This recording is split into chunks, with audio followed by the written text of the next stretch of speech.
오직 예수님밖에 없습니다. 어김없이 바뀌는 계절, 살같이 흐르는 세월, 그 가운데 좋은 계절 10월이 되었습니다. 풍요로운 계절, 이 계절 여러분 모두 행복하시길 바랍니다. 우리는 이 10월 달을 회복의 달로 정했습니다. 이 회복의 달을 맞이해서 여러분의 열정이 회복되기를 바라고, 여러분의 믿음이 회복되기를 바라고, 여러분의 은혜가 회복되기를 바라고, 여러분의 축복이 회복되기를 바랍니다. 오늘 본문은 우리에게 아주 놀라운 선언을 하고 있습니다. 영접하는 자, 곧 그 이름을 믿는 자들에게는 하나님의 자녀가 되는 권세를 주셨으니, 이 말씀은 정말 깨닫기만 하면 우리를 설레게 하고 당당하게 하고 그리고 기쁨을 갖게 하는 그런 구절입니다. 왜냐하면 이 세상 우주 만물을 창조하신 하나님의 자녀가 되는 권세를 갖기 때문입니다. 여러분은 여러분이 믿는 예수님이 하나님의 아들인 것을 아십니까?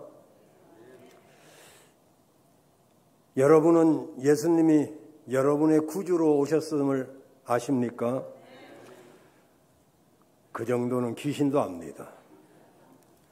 단순한 역사적인 사실과 예수님에 대한 개념을 이해하거나 아는 수준으로는 우리는 이것을 정확하게 받아들일 수 없습니다. 언젠가 저는 귀신 같은 믿음은 구원받지 못한다는 제목으로 설교를 드린 적도 있었습니다. 왜냐하면 그라사 광야에 예수님이 가셨을 때 귀신 떼거리가 2,000마리의 돼지떼에 들어갈 만한 귀신 들린 자가 한눈에 예수님을 하나님의 아들로 알아보았습니다. 아는 것과 믿는 것은 다른 것입니다. 그래서 하나님의 자녀가 되는데도 여기 안 되는 조건들이 있습니다. 13절을 보시면 먼저 혈통으로 안 됩니다. 사람은 출생으로 그 계보가 이어지고 그 계보를 우리는 족보라고 합니다. 우리 성가들도 족보를 굉장히 자랑하고 저도 족보책을 보유하고 있긴 합니다만은 혈통을 굉장히 중요시합니다. 그런데 혈통을 중요시 여기는 그 편향성은 역사적으로 크나큰 비극을 불러일으키기도 했습니다. 그 예가 민족 우월적인 이어진 유대인의 대학살. 그렇지만 유대인들은 혈통에 의해서만 하나님의 자녀가 될 수 있다라고 생각하고 자신들이 아브라함의 자손인 것을 자랑스럽게 여겼습니다. 저 역시 그렇습니다. 저도 제가 40년간을 목회를 해오면서 어려우면 어렵다, 고생스러우면 고생스럽다라고 할 만한 일을 했다면 우리 자식들은 봐줘야지. 그렇지 않습니까? 내가 그만큼 애쓰고 헌신했으면 우리 자식들은 구원받아야 될 거 아니에요.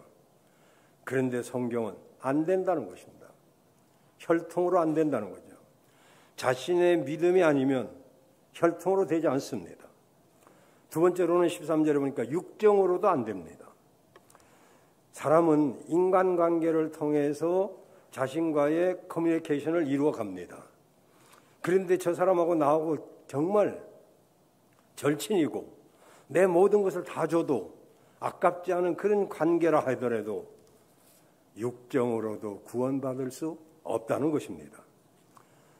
마누라 치마폭 잡고 갈 수 없다는 것이죠. 사람의 뜻으로도 되지 않습니다. 사람들 중에는 뛰어난 사람들이 많습니다. 정말 공자님, 맹자님, 또 불교의 창시자인 석가모니 이런 분들 굉장히 훌륭하죠. 우리나라 정약용 같은 사람도 목민심서라는 책을 쓰고 훌륭합니다. 우리 한글을 만드는데 가장 이바지한 성산문 우리 할아버지도 굉장히 훌륭합니다. 내 전화가 켜져 있었네요. 그러니 내가 예배 시작할 때 다 같이 핸드폰을 끄고 시작합시다, 이 소리를 해야 되는데 이게 다 쓸데없는 전화인데 왜 이게 켜져 있어요? 죄송합니다. 꺼버려야 됩니다. 꺼지지도 않네.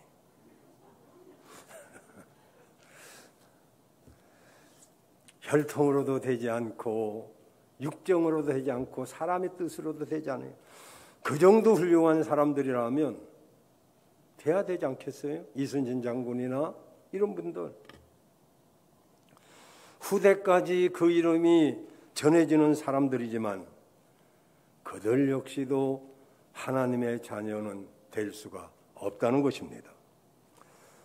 존경받고 우리의 삶의 멘토로서는 가치가 있는 사람들이지만 하나님의 자녀되는 권세와는 거리가 멉니다. 그래서 13절에 보면 바로 혈통으로도 육정으로도 사람의 뜻으로도 되지 아니하지만 오직 하나님께로 난 자들이라고 하고 있습니다. 하나님께 난 자다, 이 말은 하나님의 뜻대로 태어난 자야만 한다, 이런 말씀입니다. 아담의 범죄 이후에 모든 인간은 죄인된 삶을 살아야만 했습니다.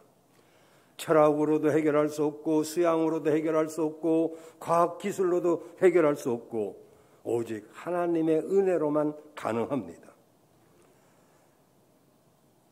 우리가 하나님의 자녀되는 권세를 받는다면 너무너무 중요합니다. 제가 자료를 찾다가 그냥 왔습니다마는 그러나 대략 줄거리는 압니다. 여러분이 혹시 좋아하는 배우들도 있겠지만은 톰 크루즈라고 하는 아주 잘생기고 많은 영화를 찍은 그런 배우가 있습니다. 이 배우는 아름다운 사람들이 그 주변에 끊이지 않지만 그러나 그는 자녀를 낳지 못했습니다. 톰 크루즈는 2명의 자녀를 입양을 했는데 그 이름을 제가 기억을 못하겠습니다.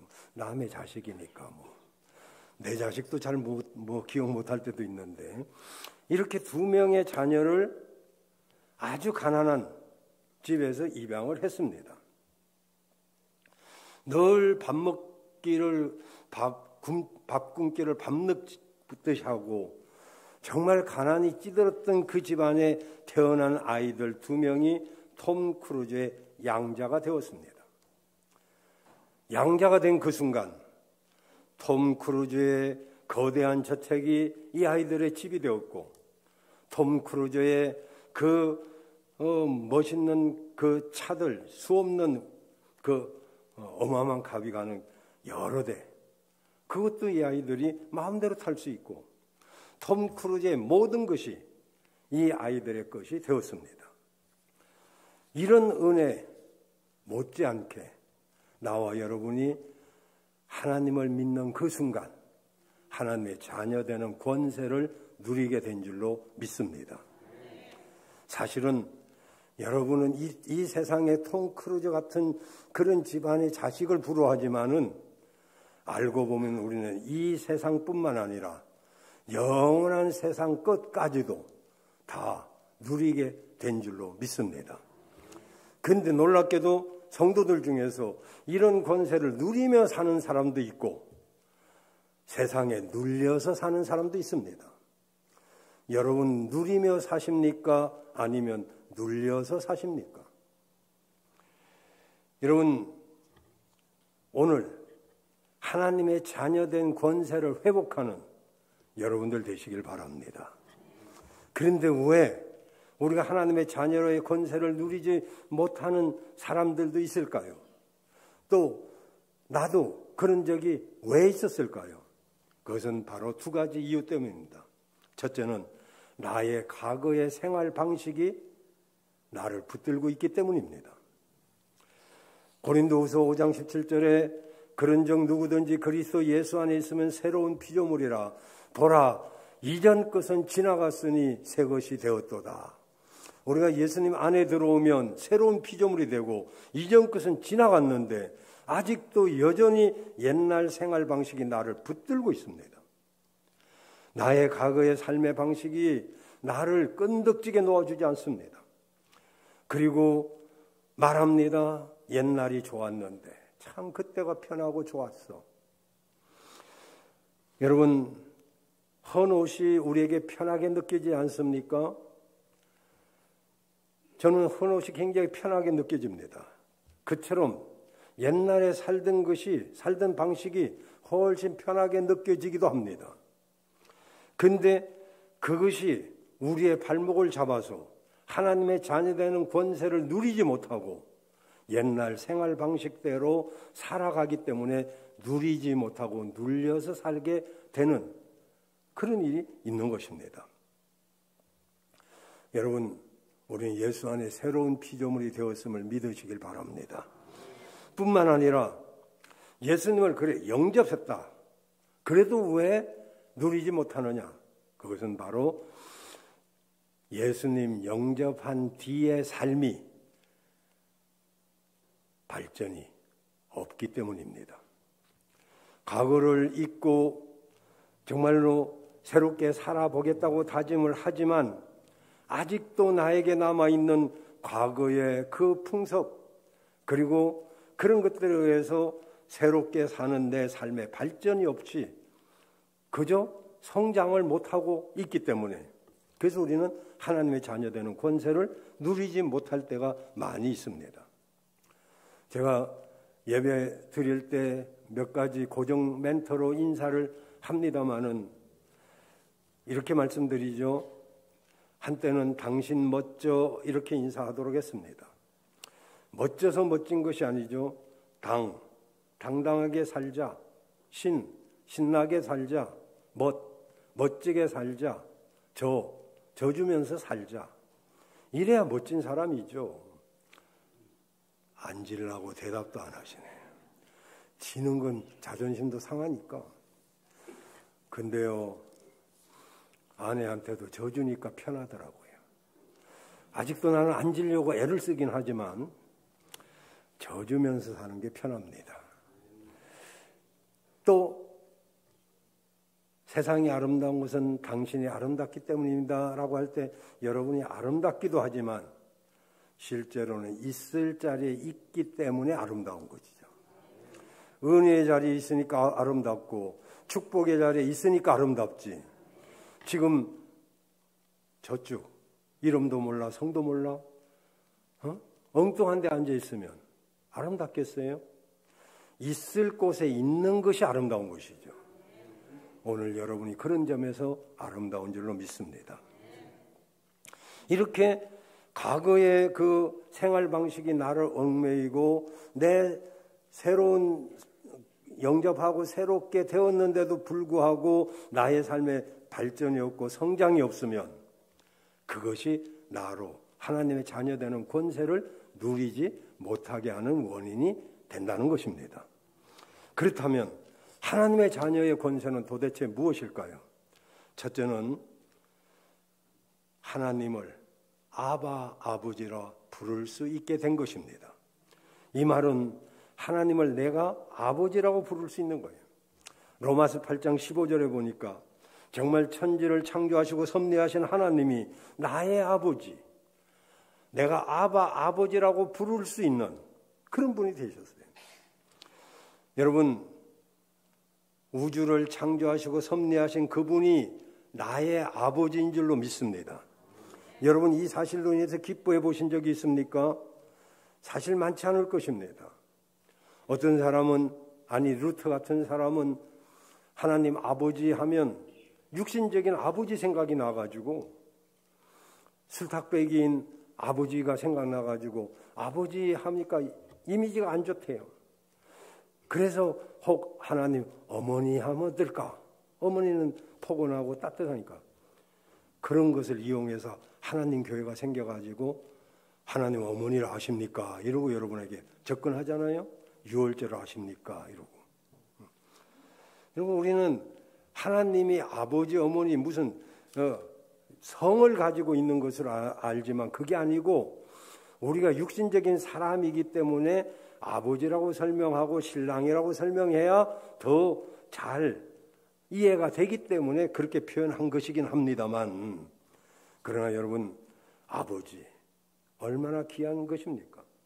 제가 오래전에 이런 말씀을 드린 적이 있습니다마는 제 막내 손자 예준이가 얼마나 차를 좋아하는지 차 이름은 나보다도 더 잘 알아요. 저 아버지가 돈 벌면 다 차만 사주는지 뭐 차가 많이 있어요.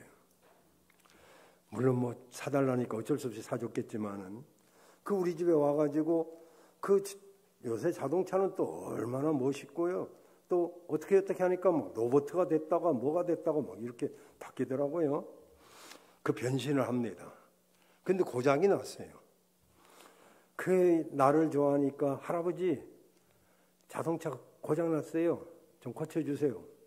앞만 봐도 고칠 수가 있어야죠. 야, 나 못 고쳐. 그랬더니 지네 아빠가 저쪽에 있다가 예준아 나한테 줘봐. 그리고 금방 고쳐줬습니다. 그러자 예준이가 지금까지 좋아하던 할아버지는 온데간데 없고, 그리고 저 아버지를 우러러보면서 아버지 짱 대단하다고 연신 제 아빠의 얼굴에 뽀뽀를 해댑니다. 예준이가 제 아빠가 최고인 줄 알죠. 자기를 사랑해주는 아빠이기 때문에 그는 아버지에 대한 두려움도 없습니다. 우리 아이들은 내가 두려워가지고 내 목마 내 옆에 온 적이 없습니다. 왜냐하면 저는 머리가 빠졌기 때문에 머리를 만지는 걸 싫어하기 때문에 애들이 좋다고 만지면 굉장히 싫어합니다. 그게 족구도 안 합니다. 머리에 뭐 닿는 게 싫어서. 그 어떤 분은 목사님 원래 머리가 그래요? 그래요. 원래 나 새카맣게 있었어요. 원래 머리 빠진 사람이 어디 있겠어요? 이러다 빠진 거지. 어쨌든 아빠가 최고고 아빠가 정말로 못하는 게 없는 것 같고, 어릴 때는 아빠가 제일 모르는 게 없잖아요. 다 하잖아요. 조금씩 크면서 아빠도 못하는 게 있구나 이걸 알게 되면서부터 친구를 찾기 시작하겠죠. 사람은 그렇습니다마는 하나님은 능치 못하심이 없습니다. 그 하나님을 우리는 아버지라고 부릅니다. 여러분, 그분이 여러분의 잘못을 조금이라도 깨닫게 하거든 여러분 그분의 보좌 앞에 나가서 아버지라고 한번 불러보십시오. 하나님이 여러분의 마음을 위로해 주실 것입니다. 힘들고 어려울 때 주님 앞에 나와서 아버지라고 불러보십시오. 여러분에게 새 힘을 주실 것입니다. 그렇습니다. 내가 잘못하고 정말 가슴 아플 때 눈물 흘리면서 하나님 저를 긍휼히 여겨주십시오. 우슬초로 나를 씻어주시고 내 속에 정한 마음을 창조하시고 정직한 영을 새롭게 해주십시오라고 막 하나님 앞에 기도하면 하나님이 나를 만져주시고 어루만져주시고 위로해 주시고 아버지가 여러분의 아버지십니다. 뿐만 아니라 두 번째로 하나님의 자녀되는 권세는 하나님의 상속자가 되는 것입니다. 하나님의 기업을 당당하게 물려받을 상속자가 되는 거예요. 여러분 재벌 2세를 보십시오.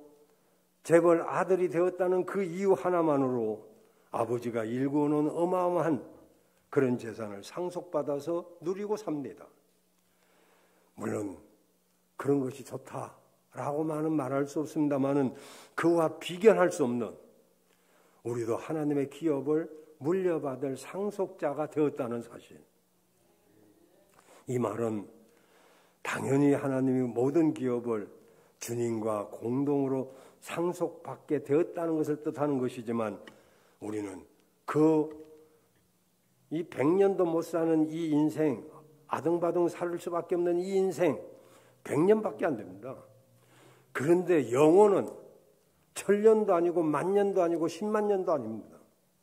그 어마어마한 끝이 없는 그 세월을 우리가 천국에서 누리며 사는 상속자가 되었다는 사실은 어쩌면 우리 계산이 안 되기 때문에 기쁨도 덜한지는 모르겠습니다만, 여러분, 우리는 하나님의 상속자인 줄로 믿습니다. 로마서 8장 17절에 보면 자녀이면 또한 후사, 이 후사가 상속자입니다. 자녀이면 또한 상속자, 곧 하나님의 상속자요 그리스도와 함께한 상속자이니 우리가 그와 함께 영광을 받기 위해서 이 땅에서도 고난이 함께 있다, 이런 말이에요. 예수 믿는 것 조금 고난스럽죠. 그렇긴 하지만 우리는 하나님의 상속자입니다. 세 번째는 우리가 성령의 인도를 받으며 사는 특권이 생깁니다. 여러분, 우리 인생 늘 말씀드리지만 왕복으로 살아본 사람은 아무도 없습니다. 여기 연세 많으신 어른들도 다 초행길입니다. 이 초행길은 누군가가 안내자가 있으면 굉장히 편합니다. 안내자가 없으면 불편하죠. 외국에 한번 가보십시오. 정말로 가이드를 잘 만나면 정말 거기에 대한 역사적인 이야기도 그곳에 관한 이야기도 다 듣고 이렇게 잘 안내해 주지만 만약에 아무도 없이 그곳에 갖다 놓으면 우리가 어떻게 길을 잃지 않고 살 수 있겠어요? 이 인생길 다 초행길입니다. 그런데 하나님의 자녀들에게 그리스도의 영을 보내주셔서 그분이 우리를 인도해 가시는 줄로 믿습니다. 여러분, 성령의 인도함을 받으며 살아가기를 바랍니다. 성령은 우리에게 보증자가 되시는 거죠. 여러분, 보증을 설 때는 어떤 사람을 보증시킵니까? 믿을 수 있는 사람을 보증시키지 믿을 수 없는 사람을 보증 세우는 사람은 없습니다. 만약에 믿을 수 없는 사람을 보증 세우면 보증 세우지도 않고 받아주지도 않습니다. 그런데 하나님은 우리에게 보증자로 세우신 분이 성령 하나님이십니다. 우리가 하나님 앞에 서게 됐을 때 어쩌면 얼마나 부끄럽습니까? 정말로 주의 일도 마음대로 못했고 잘한 것도 없는데 하나님 앞에 서서 기가 죽어갖고 이렇게 머리를 숙이고 있을 때 성령 하나님이 말씀해 주십니다. 너는 그래도 나의 자녀란다. 하나님은 너를 포기하지 않고 어떤 경우에도 너를 버릴 수 없는 너는 하나님의 자녀란다. 이걸 보증해 주시는 분이 성령님이세요. 우리가 썩 잘하지 못했고 충성하지 못했고 열심히 하지 못했다 해도 성령 하나님이 우리를 보증해 주시기 때문에 우리는 하늘나라의 상속자로 살아갈 수 있는 줄로 믿습니다. 자, 그러기 위해서 이제 세 가지를 우리가 해야 됩니다. 뭘 해야 되냐면 첫째로 아버지를 많이 부르시기를 바라요. 저는 우리 큰아들이 6살 땐가 7살 땐가 여러분에게도 말씀드린 적이 있습니다만 8톤 추럭에 쳐가지고 이 바가지가 다 깨져가지고 이 내가 두부가 땅에 떨어뜨려서 흥글흥글해진 것처럼 흥글흥글해졌어요. 얼지병원으로 급하게 갔는데 그때 트럭 운전사가 발발 뜹니다. 우리 집사람이 그 사람한테 이렇게 말했어요. 하나님 믿으십시오. 교회 나가세요. 그러면 합의해 주겠습니다. 그 사람이 얼싸좋다 하죠. 그리고 합의를 써주고 책임을 묻지 않았습니다. 나는 이해는 됐지만은 좀 당황했어요. 왜 어떻게 여자가 저럴까 그런 생각을 했습니다. 물론 그때는 내 돈으로도 치료할 수 있을 정도의 돈은 있었기 때문에 별로 신경은 안 썼습니다만은 그렇게 하나님이 좋은가? 하나님 믿으라는 그 말 한마디에 모든 것을 다 용서해 주는 걸 보고 참 그냥 생각에 그냥 유념은 해두었습니다만은 그런데 놀랍게도 한 달 만에 급속도로 치료되기 시작하는데 아무도 정상적이 될 수가 없다고 하던 그 아이가 잘 커서 여러분 알다시피 장학금 받고 그렇게 공부를 끝냈습니다. 둘째 아들 오토바이에 치여가지고 어리니까 오토바이에 그게 옷이 걸렸는데 25m나 쫙 걸려서 이 잘생긴 얼굴에 아스팔트가 쫙 들어갔습니다. 이게 30살 때까지 거의 있었어요. 지금도 뭐 약간 있지만은 거의 없어졌는데 얼마나 참 기가 막힌 일이 많았는지 몰라요. 우리 또 지영 사모는 내가 공장하고 있었는데 공장에 들어왔다가 뒤로 넘어져가지고 깨져가지고 또 병원에 가고 그런 일이 얼마나 많았는지 몰라요. 근데 그때 우리 집사는 이렇게 말했어요. 하나님이 아마 당신 부르는가 봐. 아니 하나님이 부르려면 좀 잘 부르지. 좀 친절하게 부르면 안 돼? 야, 너 이 교회 와. 잘해줄게. 뭐 이렇게. 근데 왜 그렇게 불러요?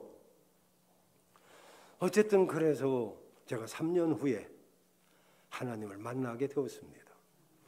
그 하나님을 만나는 그 순간 정말 하나님을 인격적으로 만나고 내 삶이 완전하게 터닝 포인트 되었을 때 더 이상 우리 집에는 우환이 없었습니다. 한 명도 다치는 적이 없었고 한 번도 병원 가본 적 없을 정도로 그때부터 하나님이 우리 가정을 책임져 주시기를 시작했어요. 여러분 하나님이 우리를 지켜주시기를 원하고 우리를 은혜 주시기를 원하고 우리를 평강 주시기를 원하십니다. 아버지를 불러보십시오. 내가 할 수 있는 것은 아버지밖에 없었어요. 여러분 아버지를 많이 부르시길 바랍니다. 그러면 특권이 생기고 권세가 생기고 담력이 생기고 능력이 옵니다.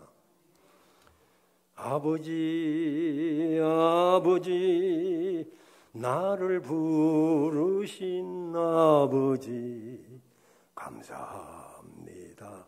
감사합니다. 내가 독창하게 하네요. 그래요. 인생이 곤고할 때, 시험이 올 때 아버지를 부르세요. 죄 걸림돌에 넘어졌을 때 나도 모르게 죄악의 도구로 쓰임받을 때 아버지를 부르세요.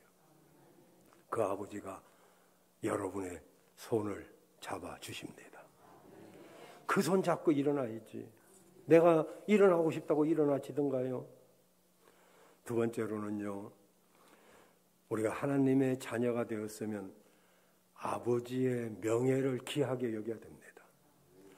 로마 시대는 양자가 되면 아버지의 명예를 굉장히 중요하게 여겼어요. 만약에 아버지의 명예에 누가 되면 언제든지 양자에서 파내버렸습니다. 저도 아까 누가 글을 달라고 그래서 옛날 여러분들의 간증하신 분들 간증을 제가 이렇게 보다가 내 간증도 있어서 봤어요. 그 간증을 보니까 참 새삼스러웠어요. 6.25 때 제가 3살이었습니다. 50년 6월 25일 6.25 전쟁이 터졌습니다. 그런데 그때 우리 동네에 천연두 바이러스가 유행하기 시작해가지고 우리 온 동네 천연두가 퍼졌고 우리나라 전체 6.25 당시 천연두로 죽은 사람이 수만 명이 됩니다. 우리 동네도 다 휩쓸었습니다. 뭐 그때는 나이 어린 사람이나 노인도 상관없이 뭐 코로나 이런 건 뭐 상대가 안 되죠, 사실은. 그런데 제가 걸렸습니다.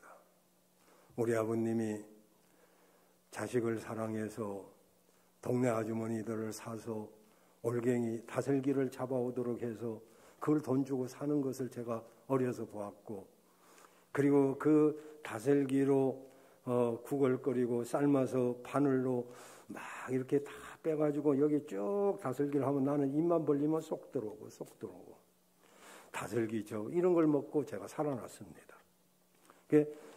다슬기가 면역성이 강하고 피를 맑게 하고 피를 빨리 굳게 한다는 걸 제가 뭐 다슬기 선전하는 게 아니고 알았습니다만은 그때 저는 살아난 기쁨은 별로 없었어요. 자라면서 왜 나를 살렸냐? 차라리 죽게 내버려 두지. 그러면서 아버지 가슴에 못을 박았습니다. 우리 아버님은 그때도 깨어있는 분이라 네가 공부만 잘하면 미국에라도 일본에라도 가서 깨끗하게 성형수술 해줄 테니까 공부에 집념해라 라고 하셨지만은 그 말은 귓등에도 들어오지 않았어요. 공부고 나발이고 뭐 그냥 그랬습니다. 그런데 그날도 초등학교 한 3, 4학년 됐나? 학교 가기 싫어서 길가에 앉아가지고 왜 나는 이렇게 태어났을까? 왜 이렇게 살아야만 되나? 그런 생각을 하고 멍하니 앉아 있는데 어떤 할아버지가 지나가시다가 가만히 나를 보더니 또 더 가까이 와서 천천히 봐요. 나는 누가 보면 기겁을 하거든요. 왜 나를 보는 거예요? 또 이상하게 보는 거예요, 뭐. 근데 이분이 이렇게 말했어요. 야, 너 참 복 있다. 복 있게 생겼네. 그렇게 말씀하셨어요. 그리고 가버렸어요. 누군지도 지금도 몰라요. 수염이 허옇게 난 할아버지가 그렇게 말씀하셨어요. 그 후에 저는 어렵고 힘든 일이 있을 때마다 그 할아버지 말이 마침 무슨 하나님의 말씀처럼 생각이 나는 거예요. 그래서 내가 나는 참 복 있는 사람이라고 했지. 그래, 맞아. 나는 복 있게 살아야지. 그리고 복 있는 사람으로 나아가 생각하고 말하고 그렇게 살았습니다. 정말로 복이 오더라고요. 사실 여기서 나처럼 복 받은 사람도 그리 흔하지는 않아요. 정말 복 있다고 생각하는데 복이 오지. 저도 여러분을 격려하기를 원합니다. 여러분은 복 있는 사람입니다. 이 말을 붙잡으셔야 돼요. 아니, 하나님 말씀은 뭐 이로 말할 수 없죠. 하나님 우리를 복 주시기를 원하고 평강 주시기를 원하고 지켜주시기를 원하는데 아버지의 이름을 더 높이며 살아야죠. 그때 내가 함부로 살 때는 사람들이 이렇게 말했습니다. 저 아무개 자식 아니요? 그러면 우리 아버지 명예가 떨어지잖아요. 난 그런 소리는 안 들었지만은 옛날에는 저거 아무개 자식 아니요? 그러면 아버지 이름이 딱 들어갑니다. 우리 아버님은 뭐 함부로 이름 부르는 사람도 없었지만 저거 성의원 아들 아니요? 이렇게 이제 말하죠. 그러면 아버지 망신이 되잖아요. 저 예수쟁이 아니요? 예수 믿는 사람 아니요? 하나님 믿는 사람 아니요? 이러면 하나님 명예가 떨어지잖아요. 그래서 우리는 하나님의 자녀답게 살아가야 돼요. 왜냐하면 성장하지 아니하면 아무리 상속자라도 그죠? 우리 아버님이 나를 그렇게 사랑해도 내가 어린데 어떻게 상속을 해주겠어요? 커야 상속을 해주지. 그럼 우리도 믿음이 자꾸 자라나야 하나님의 은혜와 축복이 상속되는 것이지. 나는 맨날 그 자리에 있으면서 왜 하나님의 복이 없냐고 한다면 이건 안 되잖아요. 여러분 자라나야 됩니다. 성장해야 하나님의 복이 오기 시작해요. 그리고 마지막으로 여러분 예수 이름의 권세를 쓰십시오. 예수 이름의 권세가 있습니다. 예수 이름으로 병마가 쫓겨가고 예수 이름으로 귀신이 쫓겨가고 예수 이름으로 우리의 삶의 어둠이 쫓겨갈 줄로 믿습니다. 무엇을 할 때도 예수 이름으로 떠나갈지어다. 예수의 이름으로 우리 가정에서 어둠이 떠나갈지어다. 내 몸에서 병마가 떠나갈지어다. 예수 이름을 사용하십시오.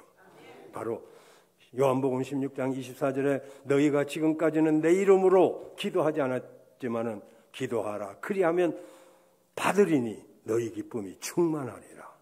예수 이름에 권세가 있습니다. 이것을 잘 사용하셔서 여러분 모두가 복 있는 사람, 하나님의 자녀되는 권세가 회복된 사람 되시기를 바랍니다.